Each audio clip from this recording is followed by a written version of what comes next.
হতাশা মাদক দিয়ে দূর হয় না। হতাশা দূর হবে, বলে দিব, 3টা জিনিস, মাত্র 3টা। কয়টা ভাই? 1, 5 ওয়াক্ত নামাজ। এক কি? নামাজে আপনি অজু করে সিজদা দেন, ইনশাল্লাহ আপনার মনে প্রশান্তি না আসলে আমাকে এসে বলেন যে আসে না।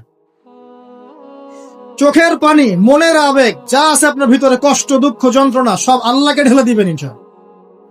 নিজের আবেগ ধরে রাখবেন এখানে, আপনি আল্লাহর জন্য ঢেলে দিবেন। মানুষকে আবেগ দেখে কি লাভ? মানুষ আপনার চোখের পানির মর্ম বুঝবে? মানুষ কি মানুষের চোখের পানির মর্ম বুঝে?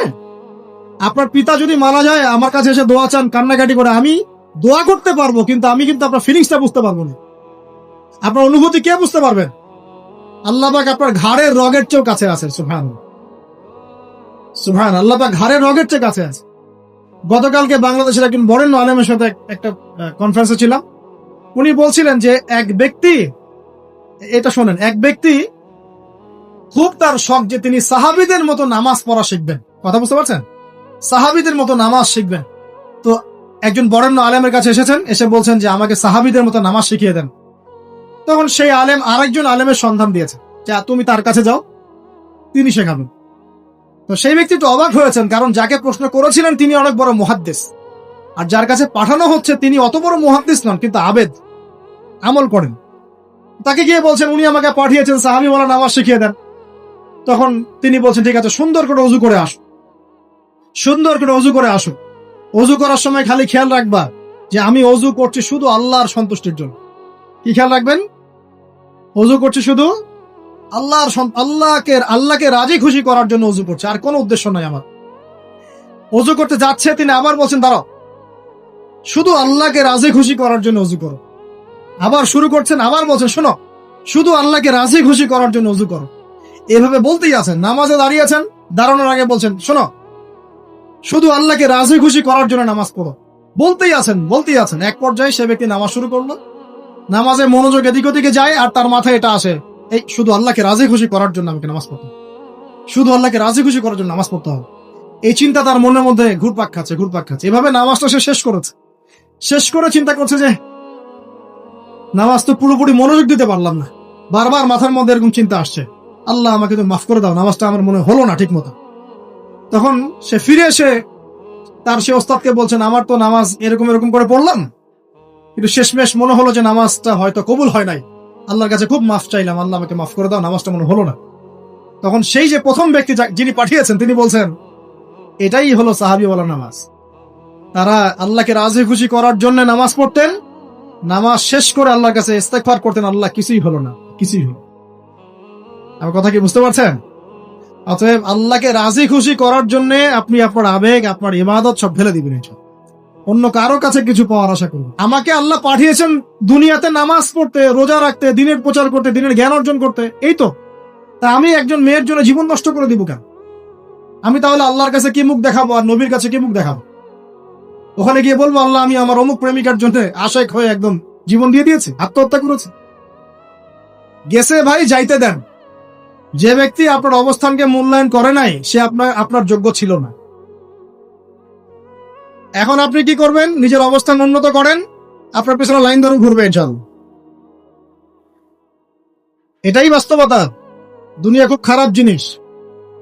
মানুষের অবস্থানকে মূল্যায়ন করে, মানুষের অবস্থানকে মূল্যায়ন করে, কিন্তু আল্লাহ রাব্বুল আলামিন আপনাকে সর্বাবস্থায় ভালোবাসেন। আলহামদুলিল্লাহ। এই যে আমরা এখন অনেক পাপ করছি না, আল্লাহ কি আমাদেরকে আযাব দিয়ে ধ্বংস করে দিয়েছেন?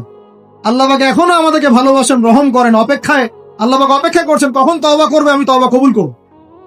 এই কখন আমার বান্দা খালি একবার বলে আস্তাগফিরুল্লাহ, আল্লাহ পাক সাথে সাথে মাফ করে দিবেন।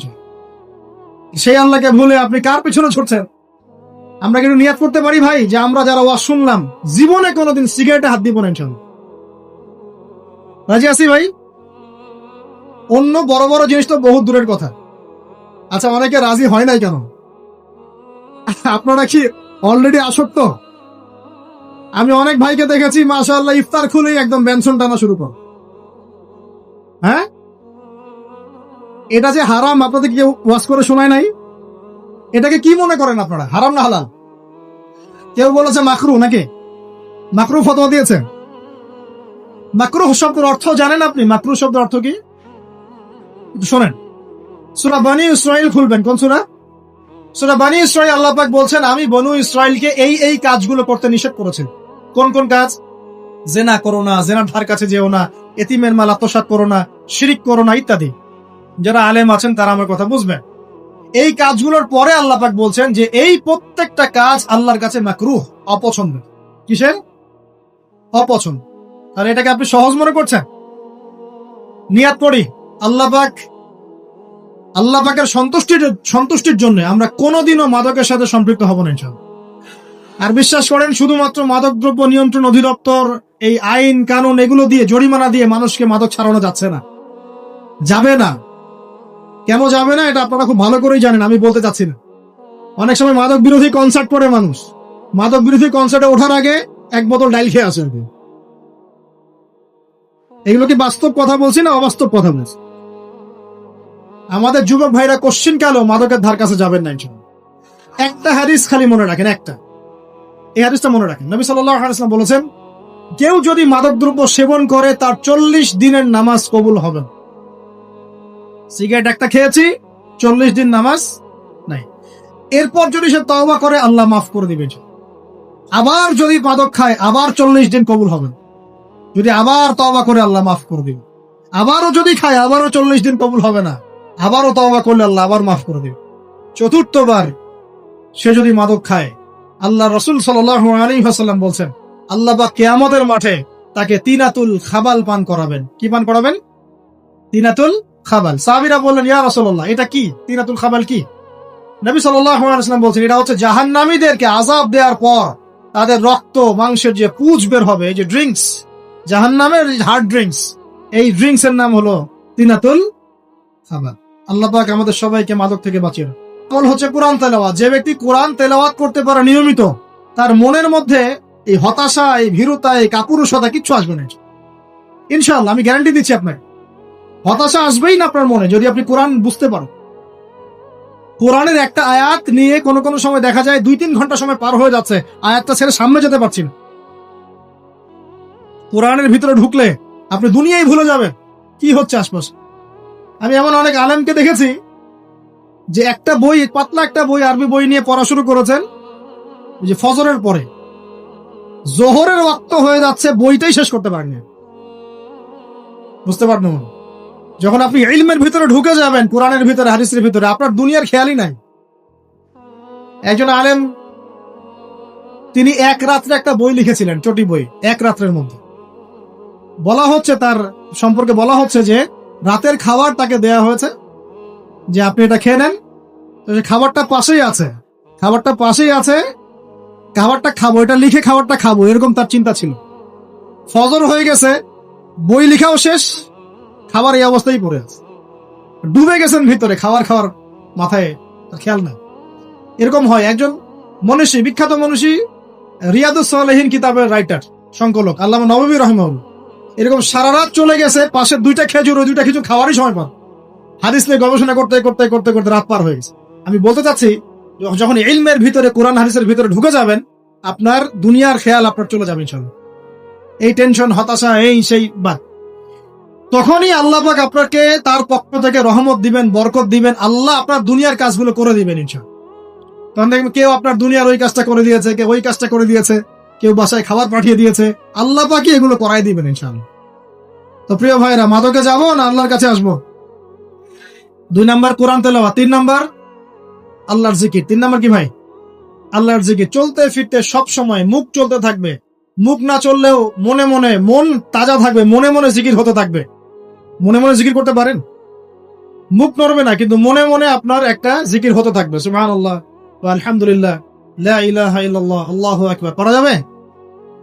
পারে। মানুষের মন কখনো চুপ করে থাকে না, কিন্তু মানুষের মন অলওয়েজ কিছু না কিছু চিন্তা করতে থাকে না, যতক্ষণ না ঘুমায় মানুষ। তো প্রিয় ভাইরা, বেশি বেশি জিকির করবো, সুবহানাল্লাহ, আলহামদুলিল্লাহ, লা ইলাহা ইল্লাল্লাহ, আল্লাহু আকবার, লা হাওলা ওয়ালা কুওয়াতা ইল্লা বিল্লাহ, এগুলো চলতে থাকবে। আল্লাহ পাক তৌফিক দান করুন।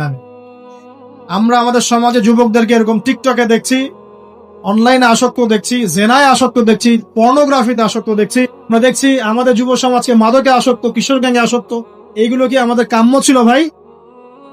আমাদের কাম্য ছিল? এই অবস্থায় কি যুব সমাজ আল্লাহ পাকের দ্বীনের পতাকা হাতে নিয়ে আল্লাহর জমিনে দিন কায়েম করতে পারবে কিনা একটু আমাকে উত্তর দেন দেখি। এখন এই অবস্থায় পারবে? অতএব অবস্থার উন্নতি করতে হবে কিনা? উন্নতির জন্য রাজি আছি কিনা ইনশাআল্লাহ? আমরা চাই কি আল্লাহ পাকের দিনটা আল্লাহর জমিনে প্রতিষ্ঠা লাভ করুক, আল্লাহর দিন সবার ঘরে ঘরে পৌঁছে যাক। আল্লাহ পাকের দিনের যে সৌন্দর্য সবাই সেটাই, এই সৌরভটা সবাই পাক, আমরা চাই কিনা? সমাজে শান্তি প্রতিষ্ঠা হোক, আবার সেই রাসূলের মতো যুগ চলে আসুক, আমরা চাই কিনা? অতএব আমাদের সবাইকে যৌবনের এই প্রলোভন গুলো থেকে বেরিয়ে এসে আল্লাহ পাকের ইবাদতে আত্মনিয়োগ করতে হবে। আল্লাহ পাক আমাদের সবাইকে তৌফিক দান করুন, বলি আমিন। আমাদের সবাইকে আল্লাহ রাব্বুল আলামিন কুরআন এবং হাদিসের গভীর জ্ঞান অর্জন করার তৌফিক দান করুন, বেশি থেকে বেশি ইবাদত করার তৌফিক দান করুন। আল্লাহ পাক সবাইকে হারাম সমস্ত রিজিক থেকে বাঁচিয়ে রাখুন, জেনা, ব্যভিচার এবং নারীর ফিতনা, মাদক থেকে আল্লাহ বাঁচিয়ে রাখুন। আল্লাহ পাক আমাদের সবাইকে হালাল রিজিক, হালাল সম্পর্ক যথেষ্ট করে দিন। আল্লাহ পাক আমাদের সবাইকে যেন দিনের দাওয়াতের মেহনত করার তৌফিক দান করেন এবং আলেম ওলামার সাথে পরামর্শ করে দিন শেখার এবং বোঝার তৌফিক দান করেন। যুবতী দিনী বোনদের জন্য, এখানে বোনরা আছেন না? আছেন কিনা? দিনী বোনরা আছেন? একটা নসিহত দিনী বোনদের জন্য আমি একটা নসিহত করতে চাচ্ছি, একটা নসিহত। আমার এই একটা নসিহত একটু মন দিয়ে শুনুন প্রিয় দিনী বোন। রাসূলুল্লাহ সাল্লাল্লাহু আলাইহি ওয়াসাল্লাম আমাদের দিনী বোনদের জন্য জান্নাতে যাওয়ার একটা ফর্মুলা বলে দিয়েছেন। আমি কি বলবো সেটা? আচ্ছা, রাসূলুল্লাহ সাল্লাল্লাহু আলাইহি ওয়াসাল্লাম বলেছেন আমাদের দিনী বোনেরা, আমাদের মায়েরা, এই নারী জাতি মাত্র 4টা কাজ করলে জান্নাতের যে কোনো দরজা দিয়ে ইচ্ছা প্রবেশ করতে পারবে। খুশি হন নাই? কয়টা কাজ?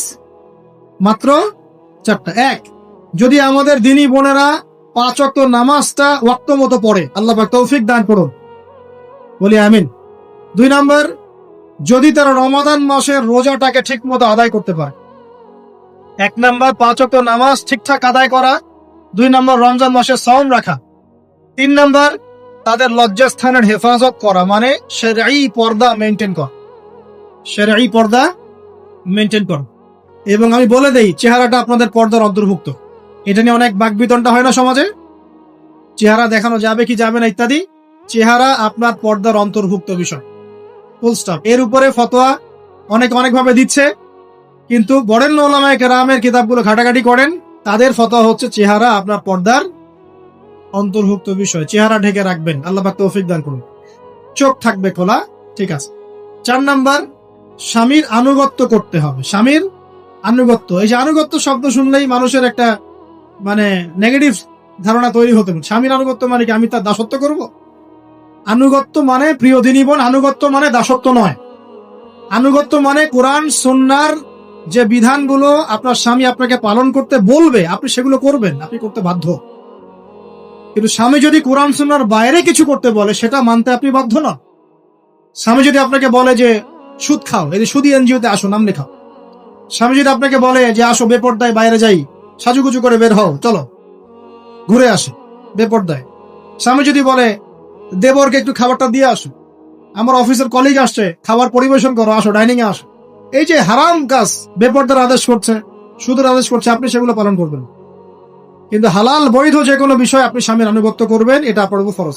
এই 4টা কাজ যদি আপনি করতে পারেন, জান্নাতের যে কোনো দরজা দিয়ে ইচ্ছা আপনি প্রবেশ করতে পারবেন ইনশাআল্লাহ। আল্লাহ পাক আমাদের দিনী বোনদেরকে এই 4টা কাজ করার তৌফিক দান করুন। আমাদের সবাইকে আল্লাহ পাক জান্নাতের জন্য কবুল করুন, বলি আমিন।